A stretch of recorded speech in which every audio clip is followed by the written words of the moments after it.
Bwana Yesu asifiwe. Jina langu ninaitwa Esther. Mimi ni mwinjilisti na pia ni mama mchungaji Emmanuel Shirikale.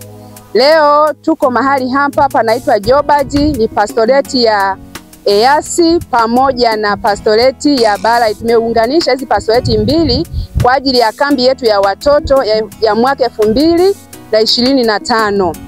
Na neno kuu la kempu hii ni kwamba tulijue kanisa katika misingi ya kibibilia, na tunaongozwa na neno la Mungu kutoka katika kitabu cha Waefeso sura ya 5 mstari wa 23 kipengele cha mwisho kinachosema, kama Kristo naye ni kichwa cha kanisa, naye ni mwokozi wa mwili.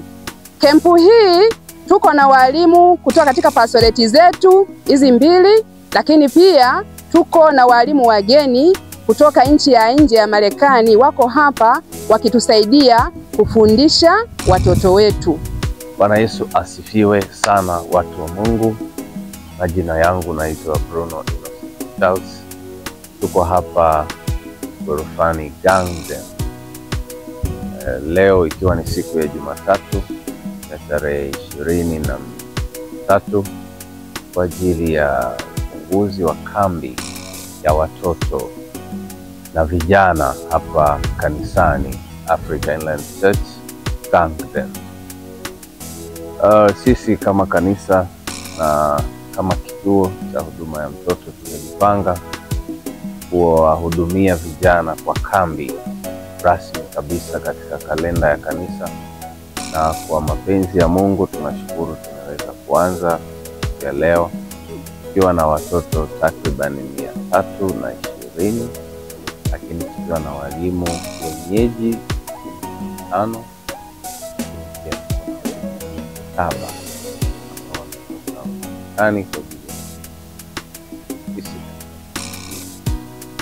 jambo la kumshukuru Mungu sana.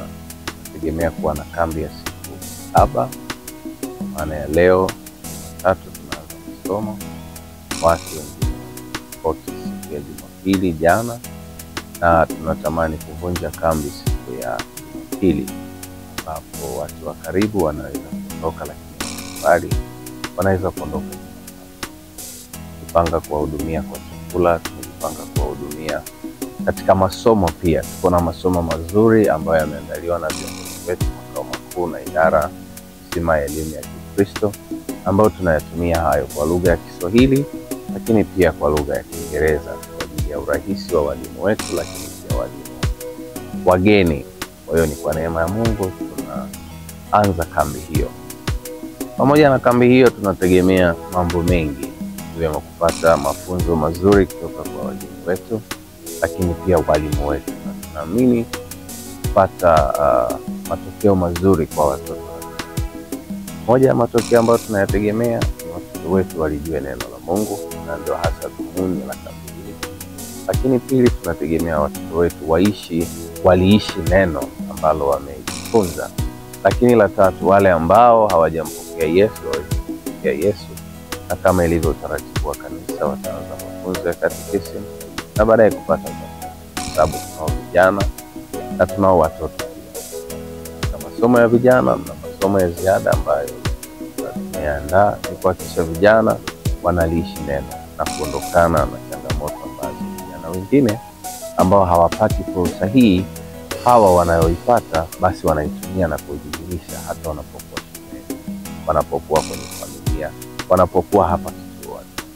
Lakini moja ya hoja pia ambayo tunaitamani wakati wa kambi hii ni kupata uongozi mzima na kuwafundisha watoto na vijana jinsi ya kuongoza na namna ya kuongoza vijana wenzao. Kuanzia wao masomo ya uongozi, ustaarabu na maendeleo, kwa itawasaidia kuwajenga wanapokuwa hapa kituoni, wanapokuwa katika kambi, lakini pia wanapokuwa huko shuleni.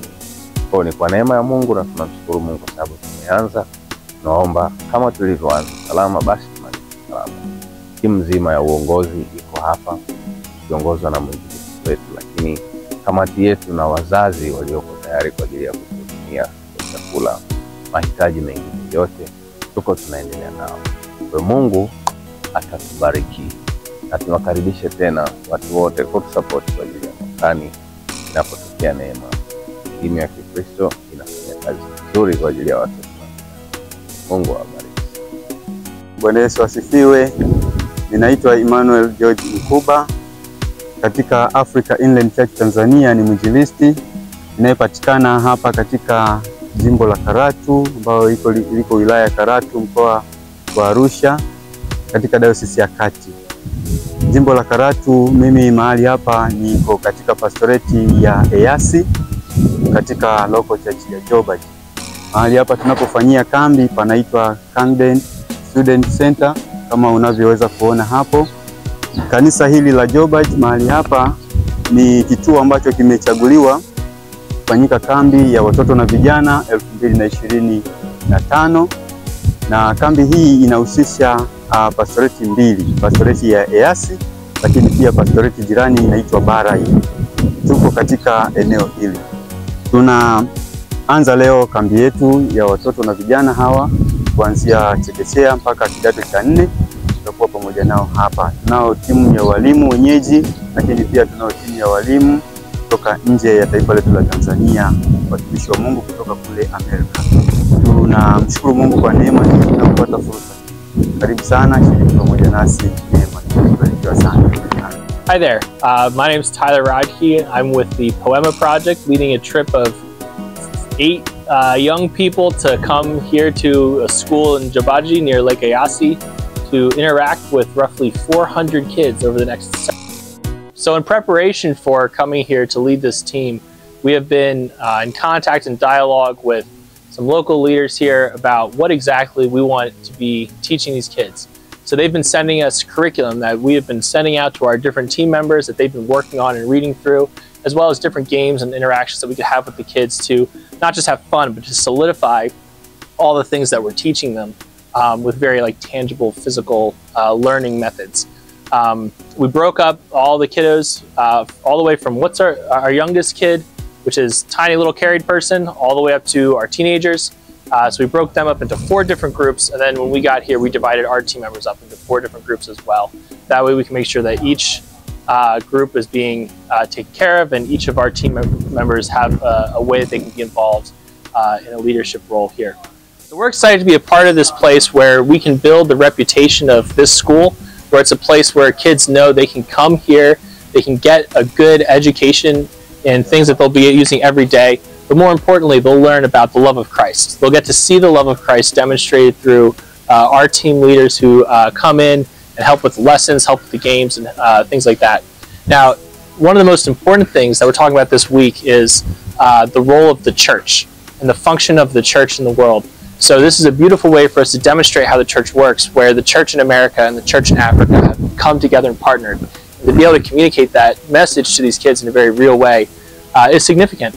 And then for us as Americans coming to another culture, it's absolutely amazing just to see how does the church function in another part of the world. How is the love of Christ going out here? And we get to see not just the physical needs, but the spiritual needs. And we get to interact with the kids and just hear a little bit about their lives and their hearts and see how Christ is impacting this community. So each of our different team leaders, when we first started this trip, we asked them, why are you coming on this trip? What are your expectations? What do you hope to get out of it? And a lot of them didn't really know, so we had them pray, think about it a little bit more. And for each of them, what it was, I want to see how God is moving in the world. Because sometimes when you're in your home, when you're in your native environment, you don't recognize exactly what God is doing around you because you become desensitized to it. So for them, it was very much a let's remove you from your comfort zone and let's go see what's happening somewhere else and be encouraged that God is moving and God is still doing stuff, and just opening up their eyes so that when they go home, they can see it more effectively. Additionally, it is our hope and prayer that we see the church in Tanzania grow to be something amazing. So as we meet different leaders here that have gone up through other similar schools, we're excited about being able to invest in the lives of young people, knowing that they also will grow up to be the next evangelists and missionary, so that the love of Christ can spread to all of East Africa and beyond.